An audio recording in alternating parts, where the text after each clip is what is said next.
तुम्हाला मतदान करणाऱ्या हिंदूंना मान वर करून जगायला द्यायचंय, ना की आमची जी अवस्था त्या नुपूर शर्मासारखी करून ठेवायची. काय बोलली होती ती बिचारी, पण तुमच्या राज्यात ती आज भिगी बिल्ली बनून लपून बसली ना घरात. दिसते कुठे बाहेर? हे तुमचं अपयश आहे. याची जाणीव, याची बोच वाटू द्या तुमच्या मनाला. सच्चाईनं काम करा. पुन्हा सांगतो, जो हिंदू ईद की बात करेगा वही देश पे राज करेगा. मुसलमानांचे फाजील लाड बंद करा. 2029ला उरली सुरली कसर भरून काढू आपण. ज्या 45-50 जागा कमी पडल्यात ना, त्याच्या दुप्पट निवडून आणू. पण प्रत्येक हिंदूला, प्रत्येक भारतीयाला कळू द्या की तुमचं हिंदुत्व हे पक्षनिष्ठ नाहीये, ते राष्ट्राच्या हिताचं हिंदुत्व आहे.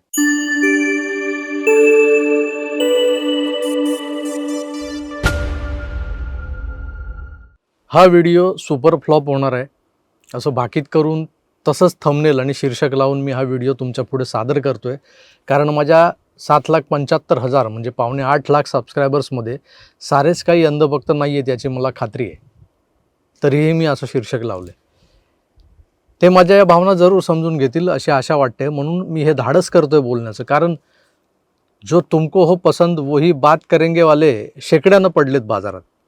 मग जे तुम्हाला पसंत नाही, जे पचनी पडणार नाही, ते बोलायचं का किंवा कसं? काल संसदेत जे नारी शक्ती वंदन अधिनियम विधेयक मांडलं गेलं आणि ते फेटाळलं गेलं, त्यातून मोदी सरकारचा पहिला पराभव झाला संसदेत, अशा बातम्या त्याच बाजारात फिरू लागल्या होत्या. अनेक लिब्रांडू लगेच वळवळू लागलेत. आणि तेवढ्याच त्वेषानं काही राजकीय विश्लेषक, ज्येष्ठ श्रेष्ठ पत्रकार या पराभवातलं राजकीय सौंदर्य शोधू लागले. हार कर भी जीतने वाले को बाजीगर म्हणू लागले. आता नो डाऊट की ते प्रचंड विद्वान, अभ्यासू आणि अनुभवी आहेत. आपण तर अपघातानं या क्षेत्रात आलेलो आहोत. त्यामुळे अभ्यास म्हणाल तर यथातथाच आहे माझा, आणि अनुभवही या मान्यवरांच्या तुलनेत कमीच आहे. या दोन गोष्टी जर तुमच्याकडे नसतील तर तुमच्या बोलण्यात फ्लो नसतो. तुम्ही बऱ्याचदा ब्लँक होता, अडखळता, जे माझ्या बाबतीत बऱ्याचदा घडलेलं आहे. मी सपशेल मान्य करतो की मी काय व्याख्याता वगैरे नाही आहे, पत्रकारिता अजिबात नाही आहे. मला समजलेला विषय माझ्या भाषेत मांडला आणि तो लोकांना आवडला तर उस दिन का दाना पाणी निकल गया समजो, असा आपला खेळ आहे. पण अनेक गोष्टी अशा आहेत की ते मागे UGC प्रकरण झालं होतं, मी मुद्दामून बोललो नाही त्यावर. काय बोलायचं? मुद्दाम सगळा जांगडगुत्ता करून ठेवलेला होता. कोंबड्या झुंजवण्याचा प्रकार होता तो. मग तो विषयही बासणात गुंडाळून ठेवला गेला नंतर. मग त्याच्यावर आपण काहीतरी आपली अक्कल पाजळायची आणि तोंडावर पडायचं. त्यापेक्षा न बोललेलं बरं. नाही कळत मला त्यातलं, खरोखर नाही कळत, असं बोलून मोकळं व्हायचं. आता संसदेत जे महिला आरक्षण विधेयक, ते विधेयक म्हणून मांडलं जात होतं, त्यावर मतदान होणार आणि सरकारला या विधेयकाच्या सोबतीनं, मी या विधेयकाच्या आडून म्हणणार नाही तर या विधेयकाच्या सोबतीनं जी घटना दुरुस्ती करून घ्यायची होती, त्यासाठी एक आकडा अपेक्षित होता. मला वाटतं 360 मतांचा, जो NDA सरकारकडे नव्हता. पण मागच्या काही वर्षात या सरकारनं अशक्यही शक्य करून दाखवण्याचा सपाटा लावला होता. त्यानुसार हे अशक्य काम यावेळीही सरकार लीलया करून दाखविल असं वाटलं होतं, पण तसं झालं नाही. या विधेयकावर जेव्हा संसदेत चर्चा घडत होती तेव्हा विरोधकांनीही महिलांना आरक्षण देण्याबाबत कुठलीही खळखळ केलेली दिसली नाही मला. सगळे पॉझिटिव्ह बोलत होते. पण त्या सगळ्यांना आक्षेप होता तो विधेयकाच्या आडून मतदारसंघ पुनर्रचना, ज्याला आपण मराठीत डिलिमिटेशन म्हणतो, त्यातून भारतीय जनता पक्षाला होणारा लॉंग टर्म फायदा स्पष्ट दिसत होता. म्हणून या या घटना दुरुस्तीला हा विरोध झाला. मोदीजींच्या नेतृत्वातल्या सरकारनं महिला सक्षमीकरणासाठी ज्या ज्या गोष्टी केल्यात आजवर, त्यात अनेक योजनांची नावं आहेत. बोलायला लागलो तर यादीच वाचावी लागेल. तर रानावनात जाऊन लाकूड फाटा गोळा करून त्यावर चुली पेटवत स्वयंपाक करणं, धुरानं जळजळणारे डोळे, तो त्रास, हे सगळं संपवणारी उज्ज्वला गॅस योजना कुणी आणली? मोदीजींनी.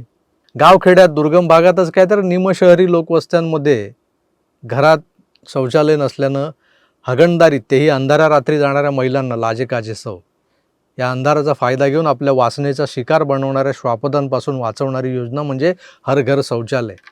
मुसलमान स्त्रियांसाठी आणलेली 3 तलाक किंवा ते 3 तलाक विरोधातला निर्णय, अशा अनेक असंख्य योजना आहेत. केंद्रानं बरंच काही दिलं आहे आमच्या माता भगिनींना. मध्य प्रदेश, उत्तर प्रदेश, राजस्थान यांच्या पाठोपाठ महाराष्ट्रातही लेक लाडकी, लाडकी बहीण, सुकन्या योजना, अशा थेट महिलांना आर्थिक मदत मिळेल त्या टाईपच्या योजना. तर सरसकट सगळ्या मुलींना मोफत शिक्षण, उच्च शिक्षण मोफत, हे सगळं देणाऱ्या महाराष्ट्र सरकारचे तर क्या कहने.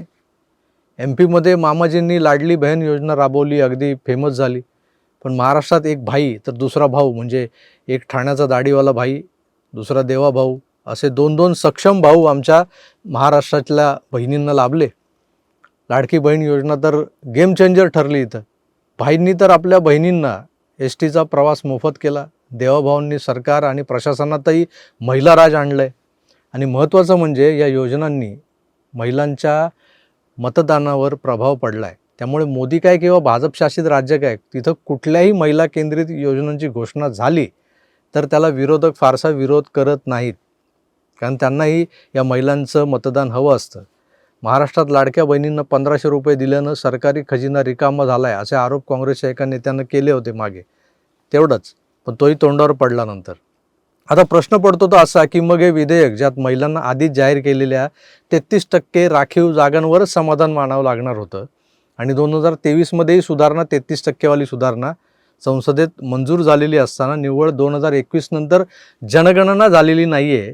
त्यामुळे मतदारसंघांचं पुनर्निरीक्षण व्हायचं असल्यानं संसदेत आजही फक्त 15% महिलांना स्थान मिळालेलं आहे. का नाही ते 33% आरक्षण लागू केलं गेलं? जे सरकार रातोरात 370 कलम रद्द करण्याचा गेम करू शकतं, जे सरकार 3 तलाक सारख्या मुसलमानी प्रथेला आडवं करू शकतं, मग त्यांना महिलांना 33% आरक्षण देण्यासाठी घटनादुरुस्ती आडून मतदारसंघांचं पुनर्रचना का करावीशी वाटते? मतदारसंघ वाढवून ते आपला राजकीय स्वार्थ साधणार आहेत हे स्पष्ट दिसत असताना सरकारचं हे विधेयक पूर्णतः महिलांच्या कल्याणार्थ होतं असं कसं म्हणता येईल मग? आणि मग त्याला संसदेत विरोध झाला तर त्यात एवढी खळखळ का? कसला मास्टर स्ट्रोक आणि कसलं आलं राजकीय सौंदर्य? साला लोकांचं भलं करायचं आहे ना तर साफ स्वच्छ मनानं करा. जग तुमच्या पाठीशी उभं राहील. जगाचं सोडाव, तो आकाशातला परमेश्वरही तुम्हाला आशीर्वाद देईल. नियत साफ पाहिजे माणसाची. पण सतत राजकीय लाभाच्या अपेक्षेनं इतर चांगल्या गोष्टींना पुढं करायचं आणि मग त्यात तोंड घशी पडायचं. आणि याला मास्टर स्ट्रोक वगैरे म्हणणारे लोक असतात, पण त्याला मास्टर स्ट्रोक म्हणत नाहीत. तो मास्टर स्ट्रोक नसतो. एकदा हिंमत करा आणि ते 2023मध्ये जाहीर केलेलं 33% आरक्षण देऊन टाका आमच्या माय भगिनींना. कुणाच्या बापाची हिंमत होणार नाही तुमच्या पुढच्या कुठल्याही राजकारणाला विरोध करायची. 1000 चांगल्या गोष्टी केल्या आहेत तो तुम्ही मोदीजी, पण 1000 चांगल्या गोष्टींना एक चुकीची गोष्ट बर्बाद करून टाकते. याची असंख्य उदाहरणं इतिहासात दडलेली आहेत. लाख अच्छाइयाँ करो मगर तुम्हारी एक गलत हरकत तुम्हें सदा के लिए बुरा साबित कर देती है. मोदी नावाचा एक आश्वासक चेहरा इतक्या दशकांनंतर भारताला लाभला आहे आणि देश खऱ्या अर्थानं प्रगती करू लागला आहे. नाकारत नाही कोणी, पण ही प्रगती फक्त इन्फ्रास्ट्रक्चरल डेव्हलपमेंट बनून राहिली आहे तर ती काय कामाची हो?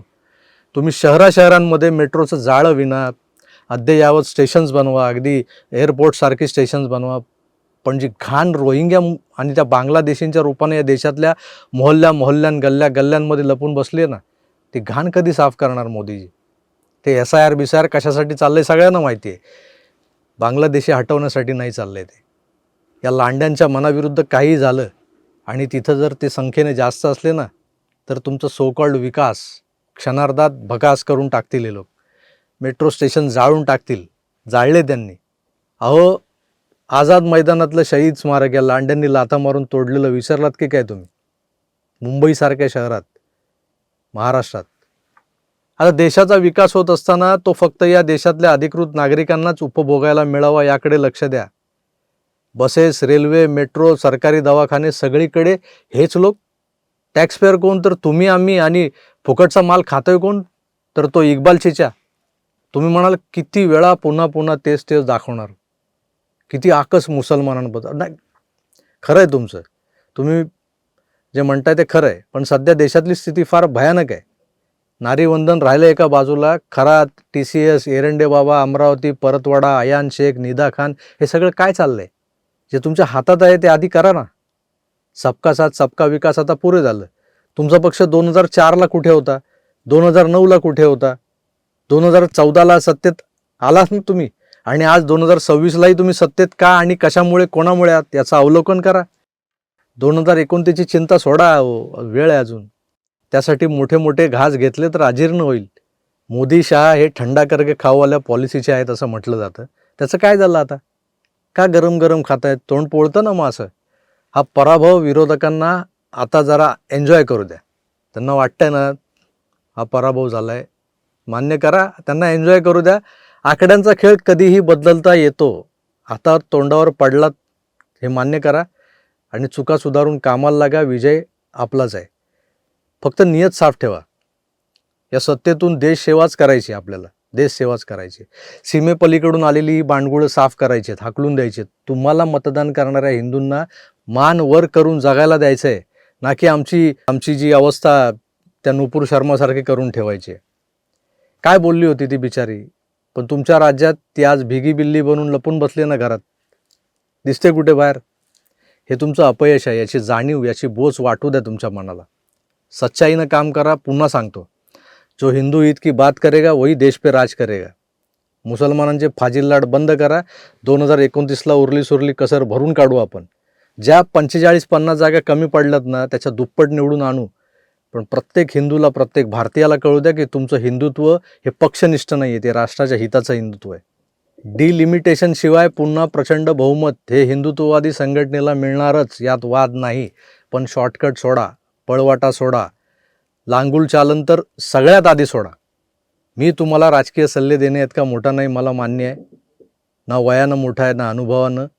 पण एक हिंदू म्हणून माझा जीव आहे ना, तो तिळतिळ तुटतो. काल तो पप्पू संसदेत मोदींना स्वतःची जादू विसरलेला, शक्तिहीन झालेला जादूगर म्हणाला. त्याचं भाषण ऐकत होतो ना, ते ऐकताना खरंच सणक गेली डोक्यात. पण त्याचं काय चुकलं? तो बोलणारच होता, मौका सभी को मिलता है. काल त्याला मिळाला होता. मित्रांनो, मी जे काय बोललोय आता इतका वेळ, ते सगळ्यांनाच पटेल असं नाही, माहिती आहे मला. पटलं तर घ्या, नाहीतर सोडून द्या. मी तर आधीच जाहीर केलं की हा व्हिडिओ सुपर फ्लॉप असणार आहे. त्यामुळे तुर्तास इथेच थांबतो. पुन्हा भेटूच, तर आपली काळजी घ्या आणि पाहत राहा आपलं आवडतं यूट्यूब चॅनल आकार DG9. धन्यवाद. नमस्कार.